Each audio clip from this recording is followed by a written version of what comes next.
കേരളത്തിന്റെ human development index ഇന്ത്യയിൽ എന്നും ഒന്നാമതാണ്. ആൻഡ് കേരളത്തിന്റെ ഹ്യൂമൻ ഡെവലപ്മെന്റ് ഇൻഡെക്സ് പാശ്ചാത്യ ദേശങ്ങളുടേതിനോട് കിടപിടിക്കുന്നതുമാണ് എന്ന് പറഞ്ഞ് അമർത്യ സെന്നിനെ പോലെയുള്ള നോബൽ ലൊറേറ്റ്സ് തന്നെ കേരളത്തിന് കയ്യടി തന്നിട്ടുള്ളതാണ്.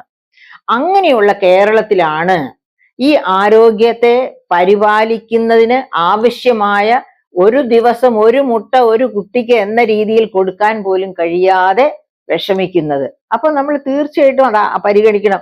ഇന്ത്യ അത് പരിഗണിക്കുന്നില്ല എന്നുള്ളത് ഇപ്പൊ ഇന്ത്യയുടെ പാറ്റേൺ അനുസരിച്ച് എന്ന് പറഞ്ഞ് നമ്മുടെ പിണറായി വിജയൻ മുഖ്യമന്ത്രി കൊണ്ടുവന്നിരിക്കുന്ന ആ സിസ്റ്റം നോക്കിയാൽ അറിയാം.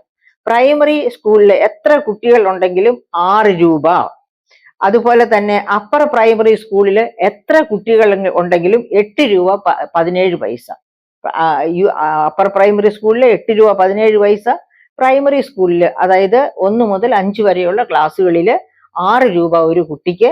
5-ന് മുകളിൽ 8 വരെയുള്ള ഒന്നാം ക്ലാസ് മുതൽ 8ാം ക്ലാസ് വരെയാണ് ഈ ഉച്ചക്കഞ്ഞി കൊടുക്കുന്നത്. അപ്പൊ 5 മുതൽ 8 വരെയുള്ള ക്ലാസ്സുകളിലെ കുട്ടിക്ക് 8 രൂപ 17 പൈസ. അപ്പൊ 8 രൂപ 17 പൈസ എന്ന് പറയുന്നത് ഈ എന്താണ് ലോവർ പ്രൈമറി സ്കൂളിലെ കുട്ടികൾക്കും കൂടി കൊടുക്കുകയാണെങ്കിൽ ഓക്കെ, തരക്കേടില്ല. അതും തരക്കേടില്ലെന്ന് നമുക്ക് പറയാൻ പറ്റുള്ളൂ. കാരണം ഒരു കോഴിമുട്ടയ്ക്ക് 6 രൂപ വിലയുള്ള സമയത്ത് 8 രൂപ 17 പൈസ കൊടുത്താൽ പോലും ദിവസം ഒരു മുട്ട കൊടുക്കാൻ പറ്റില്ല. അപ്പോൾ ഇത് 10 രൂപ എങ്കിലും ആക്കി കുറഞ്ഞ പക്ഷം വർദ്ധിപ്പിക്കുകയാണ് വേണ്ടത്. ഈ കാര്യം അതായത് ഗവൺമെന്റിന്റെ ഒന്നാം പ്രയോറിറ്റിയിൽ തന്നെ ഉച്ചക്കഞ്ഞി ഇടണം.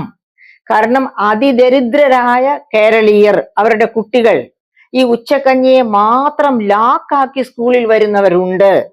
അത്തരം കുഞ്ഞുങ്ങൾക്ക് അതുപോലെ തന്നെ ഉച്ചക്കഞ്ഞിയുടെ മറ്റൊരു വളരെ പ്രധാനപ്പെട്ട ലോകം അംഗീകരിക്കുന്ന ഗുണമാണ് ഒരു പ്രോക്സിമിറ്റി, പരസ്പര ധാരണ.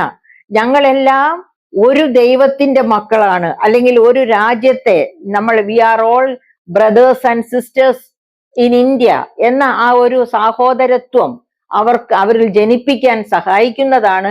ഉച്ചനീചത്വ ബോധമില്ലാതെ, ജാതി വെറി ഇല്ലാതെ മുന്നോട്ട് കൊണ്ടുപോകാൻ അവരെ സഹായിക്കുന്ന ഒരു ഇടമാണ് ഉച്ചകഞ്ഞിയുടെ ഇടം എന്ന് പറയുന്നത്. അത് ഗവൺമെന്റ് മനസ്സിലാക്കുകയാണെങ്കിൽ ഉച്ചകഞ്ഞിക്ക് വേണ്ടി കുറഞ്ഞത് 10 രൂപ, അത് വലുതാണെന്ന് പറയാൻ ഒക്കില്ല, കുറഞ്ഞത് 10 രൂപയെങ്കിലും എല്ലാ കുട്ടികൾക്കും വേണ്ടി മാറ്റി വെക്കണം. ഒരു ദിവസം ഒരു മുട്ടയെങ്കിലും, മുട്ടയിൽ വെള്ളം ചേർക്കാൻ പറ്റാത്തത് കൊണ്ട്. അതുപോലെ അന്ന് ഞാൻ വെള്ളമുണ്ട പഞ്ചായത്തിലെ കാര്യം പറഞ്ഞതുപോലെ ധാരാളം പച്ച വെജിറ്റബിൾസ് ചേർന്ന കറികൾ ചേർത്ത് വേണം അവർക്ക് കഞ്ഞി കൊടുക്കാൻ. അങ്ങനെ പോഷകാഹാര ദാരിദ്ര്യം ഇല്ലാത്ത ഒരു ലോകം കെട്ടിപ്പടുക്കുന്നതിന്, പോഷകാഹാര ദാരിദ്ര്യം ഇല്ലാത്ത ഒരു കേരളം നമുക്ക് ആദ്യം കെട്ടിപ്പടുക്കാം. പ്രധാനാധ്യാപക സ്ഥാനത്തേക്ക് വരാൻ താല്പര്യം ആർക്കുമില്ല. കാരണം അവനവന്റെ പോക്കറ്റ് കാലിയാകുന്ന പരിപാടിയാണ് ഈ പ്രധാനാധ്യാപകരാവുക. കുഞ്ഞുങ്ങൾക്ക് കഞ്ഞി കൊടുത്തുകൊണ്ടിരിക്കുന്നത് പെട്ടെന്ന് ഒരു ദിവസം കിട്ടാതെ വന്ന ഒക്കെ തലകറങ്ങി വീഴും ഉച്ചയാവുമ്പോ. അപ്പൊ അങ്ങനെ നിർത്താൻ പറ്റില്ല, എങ്ങനെയെങ്കിലും കൊടുത്തിരിക്കണം. പിന്നെ അതുപോലെ തന്നെയാണ് അതിന്റെ ക്വാളിറ്റി.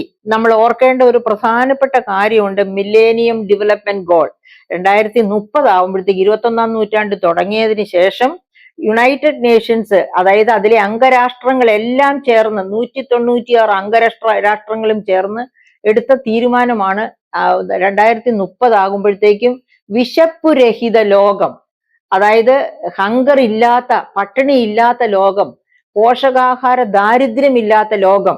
ഈ 17 മില്ലേനിയം ഡെവലപ്മെന്റ് ഗോൾസിലെ രണ്ടാമത്തെ പ്രധാനപ്പെട്ട ഗോളാണ് ഈ പട്ടിണിയില്ലാത്ത, പോഷകാഹാര ദാരിദ്ര്യമില്ലാത്ത ലോകം.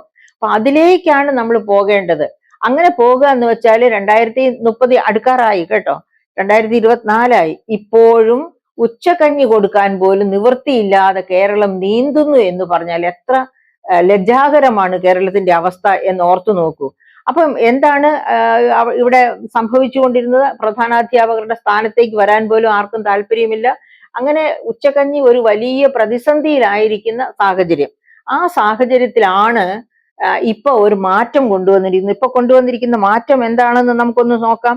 ഇതിനു മുൻപ് 2016 മുതൽ ഇതുവരെ നിലനിന്നിരുന്ന ഒരു സിസ്റ്റം ഉണ്ടായിരുന്നു. 2016 മുതൽ, അതിനു മുൻപ് അതിനേക്കാളൊക്കെ വളരെ നല്ല മെച്ചപ്പെട്ട സ്ഥിതിയിൽ ആയിരുന്നു ഉണ്ടായിരുന്നത്. ഇപ്പൊ 2016 LDF ഗവൺമെന്റ് വന്നപ്പോൾ കൊണ്ടുവന്ന സമ്പ്രദായം അനുസരിച്ച് ഒരു സ്കൂളിൽ 150 കുട്ടികൾ വരെയാണ് ഉള്ളത് എങ്കിൽ ഒരു കുട്ടിക്ക് 8 രൂപ എന്ന കണക്കിൽ കൊടുക്കും.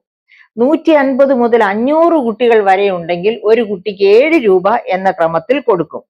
500-ന് മുകളിൽ കുട്ടികൾ ഉള്ള സ്കൂളാണെങ്കിൽ എല്ലാ കുട്ടികൾക്കും 6 രൂപ എന്ന രീതിയിൽ കൊടുക്കും. ഇതും ഒരു വലിയ കൊടുക്കലൊന്നും അല്ല കേട്ടോ. കാരണം നമ്മൾ ഒരു അഡ്വർടൈസ്മെന്റ് കാണാറില്ലേ, നമ്മുടെ ക്രിക്കറ്റ് മഹാരഥന്മാര് ചേർന്ന് പറയും, ഒരു കുട്ടി ചോദിക്കില്ലേ, എങ്ങനെയാണ് നിങ്ങൾ സ്ട്രോങ് ആയതെന്ന് ചോദിക്കുമ്പോൾ മുട്ട കഴിച്ച് എല്ലാ ദിവസവും മുട്ട കഴിക്കുമെന്നൊരു അഡ്വർടൈസ്മെന്റ് കേൾക്കാറില്ലേ. ആ അഡ്വർടൈസ്മെന്റ് ഇല്ലെങ്കിലും നമുക്കറിയാം കുട്ടികൾ ഒരു ദിവസം ഒരു മുട്ടയെങ്കിലും കഴിച്ചിരിക്കണം, ഒരു ഗ്ലാസ് പാലെങ്കിലും കുടിച്ചിരിക്കണം എന്നൊക്കെ നമുക്ക് എല്ലാവർക്കും അറിയാവുന്ന കാര്യങ്ങളാണ്. പോഷക ദാരിദ്ര്യമില്ലാതെ കുട്ടികൾ വളരണമെങ്കിൽ ഇങ്ങനെയൊക്കെ കൊടുക്കണം. ഇനി സ്കൂളുകളിൽ പാല് കൊടുക്കാമെന്ന് വെച്ചാൽ അത് വെള്ളം ചേർത്ത് കൊടുത്തു എന്നോ, നല്ല പാല് ടീച്ചർ വീട്ടിൽ കൊണ്ടുപോയി എന്നോ, അല്ലെങ്കിൽ ആയ വീട്ടിൽ കൊണ്ടുപോയെന്നോ ഒക്കെയുള്ള പ്രശ്നങ്ങൾ ഉണ്ടാകാം. വേണ്ട, മുട്ട കൊടുക്കാം. മുട്ടയ്ക്കകത്ത് വെള്ളം ചേർക്കാൻ ഒക്കില്ലല്ലോ.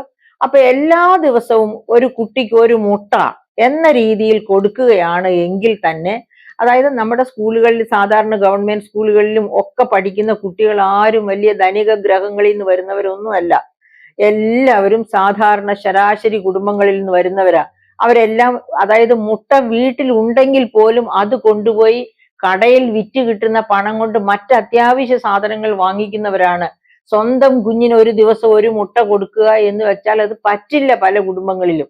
അത്തരം കുടുംബങ്ങളാണ് ഒട്ടുമിക്ക കുടുംബങ്ങളും. അപ്പൊ എന്താണ് ഗവൺമെന്റ് ചെയ്യേണ്ടത്? ഒരു കുട്ടിക്ക് ഒരു മുട്ട എല്ലാ ദിവസവും എന്ന രീതിയിൽ, ഇപ്പൊ മുട്ടയ്ക്ക് 6 രൂപയാണ് വില. അപ്പൊ ഒരു കുട്ടിക്ക് ഒരു മുട്ട ഒരു ദിവസം കൊടുക്കണമെന്നുണ്ടെങ്കിൽ തന്നെ ഈ പറഞ്ഞിരിക്കുന്ന തുകയിലൊന്നും ഉച്ചക്കഞ്ഞി നടക്കില്ല. അപ്പൊ ഇപ്പൊ പറഞ്ഞിരിക്കുന്ന തുകയുടെ തന്നെ 2016 കൊണ്ടുവരുന്നതിന്റെ തന്നെ ഇരട്ടി ആക്കിയാലേ ഒരു ദിവസം ഒരു മുട്ട എന്ന രീതിയിൽ കൊടുത്തുകൊണ്ട് ഉച്ചക്കഞ്ഞിയും സാധ്യമാക്കാൻ പറ്റൂ. പക്ഷെ ഇപ്പൊ പുതുതായിട്ട് കൊണ്ടുവന്നിരിക്കുന്ന, അതായത് ഗവൺമെന്റ് ഓഫ് ഇന്ത്യയുടെ പദ്ധതിയുമായി ബന്ധപ്പെട്ട് കൊണ്ടുവന്നിരിക്കുന്ന ഒരു സ്കീമാണ്. അപ്പൊ ഈ ഗവൺമെന്റ് ഓഫ് ഇന്ത്യയുടെ സ്കീം എന്ന് പറയുമ്പോൾ അത്ര വലിയ സ്കീമാണെന്ന് ആരും തെറ്റിദ്ധരിക്കണ്ട കേട്ടോ.